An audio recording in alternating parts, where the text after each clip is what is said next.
We are anonymous. We are the watchers of the unseen war, the silent analysts, tracing every movement that shapes the balance of global power. Tonight we bring you a revelation that blends intelligence technology and blood, a war not fought in deserts or jungles, but in the very heart of the American homeland. The story you are about to hear is not fiction. It is the anatomy of Operation Clean America, and what it uncovered inside Seattle, Washington, has changed the meaning of national security forever. 18 months of encrypted surveillance, wiretaps, and digital infiltration led to a single morning when the quiet streets of the Pacific Northwest became a battlefield. Helicopters thundered over warehouses and suburban homes. Streets were sealed. Federal agents struck from land, sea, and air. Behind every closed door lay a piece of the Sinaloacartel's hidden empire, one that had infiltrated America not through violence but through code, logistics, and commerce. Operation Clean America wasn't born overnight. It began after a massacre. 9 Americans, 3 mothers and 6 children, ambushed and murdered in northern Mexico. At first the attack seemed senseless, but federal investigators saw something else, a declaration of war. Burned vehicles, bullet casings, and torched cell phones told a story written in terror. That ambush became the first domino. What began as a cross-border tragedy turned into the largest federal counteroffensive since the height of the drug wars. From that day forward, intelligence analysts tracked a growing storm. In Arizona, California, and Washington, encrypted chatter revealed 2 rising Sinaloa lieutenants, codenamed Vodka 42 and Cow 31. They were no ordinary traffickers. Cow was a cryptography expert, Vodka a logistics mastermind. Together they built a hybrid operation, a cartel that lived inside the infrastructure of the United States. They didn't smuggle drugs across dusty borders. They laundered fentanyl through digital wallets, moved meth through clean trucking companies, and buried cocaine in legitimate import manifests. Their genius wasn't brutality, it was invisibility. Every shell company, every fake invoice, every crypto transaction was part of a design, a system that could rebuild itself after every bust. Agents knew the risk. They called it industrialized death. Each gram of fentanyl seized could kill thousands. Each new overdose was not a statistic.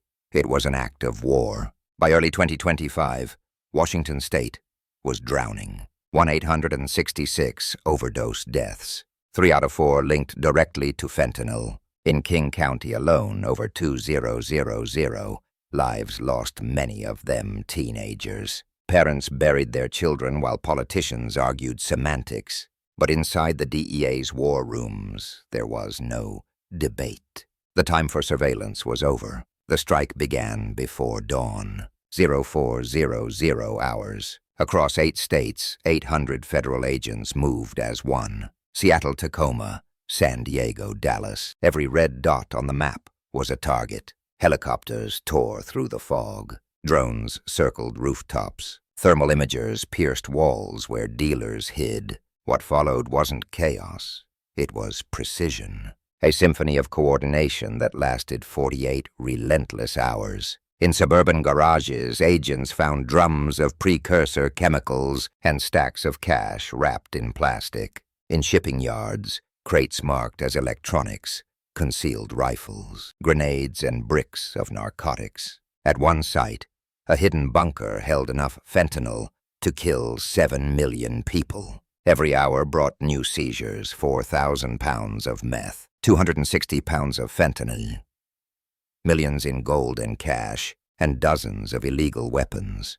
But the greatest capture wasn't chemical. It was human. Off the California coast, a yacht tried to flee into open water. Drones locked on. Federal boats closed in. On deck stood Vodka and Cow, the brothers behind the operation. No gunfire. No heroics, just surrender. In that moment, Operation Clean America reached its climax, the largest synchronized anti-cartel strike in over a decade. Yet even victory has its cost. Seattle's skyline burned with smoke. Protesters flooded the streets, some cheering, others condemning. "Sanctuary for all," one side shouted. "Justice for the dead," the other replied. Mayor Bruce Harrell warned against federal overreach. But for grieving parents, the word overreach meant nothing. They had already lost everything. The arrests, 80 suspects, countless seizures made headlines across the world. But inside the agencies, silence fell again. Because as the dust settled, the agents realized the network was still alive. Even behind bars, vodka and cow's system continued to function. Automated, decentralized, self-repairing. From Quantico to Fortmeade, cyber forensics experts picked through seized servers, decrypting 40 terabytes of data shipping routes, coded ledgers, and something far more sinister. A phrase buried in metadata, redveinprotocol. It wasn't a slogan. It was a design, a self-healing architecture built to regenerate after every strike. Within days, new crypto wallets lit up in Hong Kong and Los Angeles. Funds moved through Puerto Rico and back into U.S. shell companies. The cartel had evolved. It no longer needed soldiers. It had code. At Justice headquarters, the digital map came alive again. Dozens of red nodes across the country, pulsing like an infection reborn. Analysts traced the data to an offshore relay near Mazatlan. The encryption keys matched the Sinaloa brothers' personal servers. Whoever was activating the network wasn't an imitator, it was an insider. A name surfaced from the encrypted traffic: Orion. No one knew if it was a man, a program, or a ghost. But one fact became clear. The war hadn't ended. It had just gone dark. Hours later, the Pentagon's cybercommand went live. Inside a sealed bunker beneath Fortmeade, analysts became soldiers. Each keystroke was a bullet.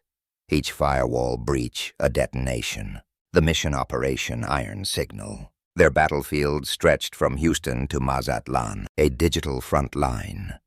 Invisible to the public, packets of data collided at the speed of light. Red Vein counterattacked with mirror servers and false nodes. For 14 minutes, cyberspace became an artillery field. Then silence. Servers melted. Drives burned. Billions in cartel infrastructure vaporized in an electrical storm. Victory was declared. But one ghost packet remained, traced to a server in South America labeled projectserif. It was a heartbeat, proof that the network was still adapting, still learning, and somewhere in the code, Orion was still watching. Analysts wrote their final line in red ink. Cartel infrastructure remains active through cyber logistics channels. Recommend escalation to cybercommand liaison. That's how the real war began. Not with bullets, but with code. No gunfire, no smoke, just silence. Screens and signals. Operation Clean America had proven one thing. The cartel war had evolved into a cyber war, one that blurred the lines between organized crime and national security. This was not just law enforcement anymore. It was defense, digital, strategic, existential. Yet for every encrypted victory, real bodies still filled morgues. Every overdose call in Seattle was another flare on the map. Every family that buried a child became another reminder that the war was not over. The agents who led the raids now work in the shadows again, tracing financial fragments and network residues. The cartel is no longer bound by borders. It exists in data, in markets, in the phones people hold every day. The DEA called it industrialized death. ICE called it infiltration. The agents called it what it was: war. And while America debates morality and policy, those who stand the watch know the truth. Every hour they wait, the code rewrites itself. Operation Clean America was more than a victory. It was a warning, because the next strike won't come from a cartel in Mexico. It will come from inside the grid, in the silence between signals, in the space where code becomes weapon. This is the new frontier, the war for control of the invisible world, where criminals and nations fight for the same bandwidth. Seattle may have burned for 2 nights, but the fire still spreads across data centers, ports, and phone screens. America is learning to fight in silence, to defend in shadows. But the question remains, how long before the next signal lights up the map again? We are anonymous. If you believe the truth must be exposed, if you believe the war on fentanyl is more than a slogan, share this message. Because the fight for the homeland no longer happens on the battlefield. It happens right here in the data, in the dark, and in the choices we make to protect the next generation.